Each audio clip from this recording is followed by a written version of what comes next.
Saudara, Polres Jembrana kembali mengungkap kasus pemalsuan surat keterangan negatif COVID-19. Kasus ini menjadi kasus kedua yang diungkap oleh wilayah hukum Polres Jembrana. Lalu bagaimana kronologis pengungkapan kasus ini dan bagaimana upaya Polres Jembrana agar kasus ini tidak terulang kembali? Berikut wawancara reporter TVRI Cok Devi bersama Kapolres Jembrana AKBP Iketut Gede Adi Wibowo. Saudara Ovi dan Henry, untuk membahas lebih lanjut terkait dengan kasus pemalsuan surat keterangan negatif COVID-19 yang baru saja diungkap oleh Polres Jembrana, kami saat ini telah terhubung dengan Kapolres Jembrana, AKBP Ketut Gede Adi Wibowo. Om Swastiastu, Pak Kapolres. Om Swastiastu, Mbak. Baik, Pak Kapolres, kami ingin mengetahui sebenarnya bagaimana kronologi dari pengungkapan kasus pemalsuan surat negatif COVID-19 yang baru saja diungkap, Pak. Baik, terima kasih, Mbak. Jadi pada kesempatan hari ini kami akan menyampaikan terkait kronologis pengungkapan surat keterangan palsu di Polres Jembrana, di mana pada hari Minggu tanggal 9 Mei tahun 2021 sekitar pukul 01.00 di pos penyekatan Cekek. Jadi anggota kami Polres Jembrana melaksanakan penyekatan dalam rangka larangan mudik. Di mana dalam pos penyekatan tersebut anggota kami melakukan pemeriksaan terhadap masyarakat yang berkeinginan untuk melakukan perjalanan menuju ke Pulau Jawa. Dalam pelaksanaan pemeriksaan tersebut, anggota kami melihat beberapa kejanggalan bagi masyarakat yang menunjukkan persyaratan-persyaratan untuk menyeberang ke Pulau Jawa. Jadi dari kecurigaan tersebut, saya memerintahkan anggota untuk melakukan penyelidikan. Jadi dari hasil penyelidikan tersebut, akhirnya terungkaplah bahwa surat yang awalnya diduga palsu tersebut, bahwa benar bahwa surat tersebut adalah surat keterangan palsu. Jadi dari hasil penyelidikan tersebut kita tetapkan 3 orang tersangka. Yang pertama yaitu berinisial AS, berperan sebagai sopir travel. Kemudian tersangka kedua yaitu berinisial KA sebagai orang yang mencari masyarakat yang berkeinginan untuk menggunakan surat keterangan palsu. Dan yang ketiga, tersangka ketiga yaitu berinisial RH. RH ini berperan sebagai orang yang membuat surat keterangan palsu tersebut, Mbak. Ya, Pak Kapolres, pada saat petugas dari Polres Jembrana ini menemukan beberapa penumpang yang membawa surat palsu, itu ada berapa, Pak, penumpang yang membawa surat palsu itu? Jadi dalam mobil tersebut terdapat 7 orang penumpang, Mbak. 7 orang penumpang dengan menggunakan travel yang tidak sesuai dengan peruntukannya atau bisa dibilang travel bodong, Mbak.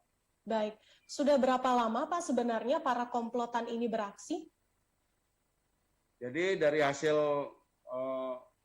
penyidikan kami dapat keterangan sementara komplotan ini sudah beraksi kurang lebih selama 5 bulan dan komplotan ini beraksi di wilayah Denpasar.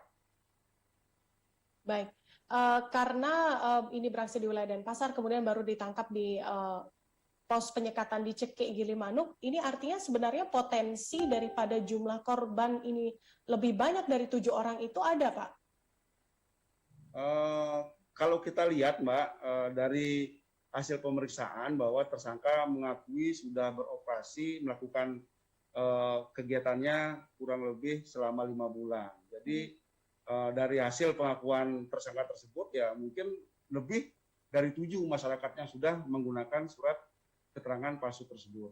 Demikian, Mbak. Ya, Pak Kapolres, apakah nanti dari pihak kepolisian masih terus akan melakukan penelusuran terkait dengan kasus ini, Pak? Mungkin kira-kira mencari juga korban-korban yang sudah menjadi korban daripada pemalsuan surat negatif COVID-19 ini? Betul, Mbak. Jadi kami sudah memerintahkan jajaran reskrim untuk melakukan penyidikan yang lebih mendalam lagi, sehingga kami berharap tidak terjadi lagi adanya pemalsuan terhadap surat keterangan palsu tersebut, karena ini sangat membahayakan, Mbak. Ya. Apalagi ini terkait dengan masalah penekanan penyebaran virus COVID-19, Mbak. Ya, kalau untuk hukuman yang dijatuhkan kepada para tersangka ini, berapa tahun penjara, Pak Kapolres? Baik, jadi terkait dengan masalah pemalsuan surat keterangan palsu tersebut, adapun ancaman hukumannya yaitu maksimal 6 tahun penjara, sebagaimana diatur dalam pasal 263 atau 268 KUHP, Mbak. Jadi ancaman hukumannya maksimal 6 tahun penjara. 6 tahun penjara. Pak Kapolres, kita tahu ini adalah kali kedua pengungkapan kasus pemalsuan surat negatif COVID-19. Sebelumnya akhir tahun lalu ada 7 orang yang ditangkap dengan kasus serupa.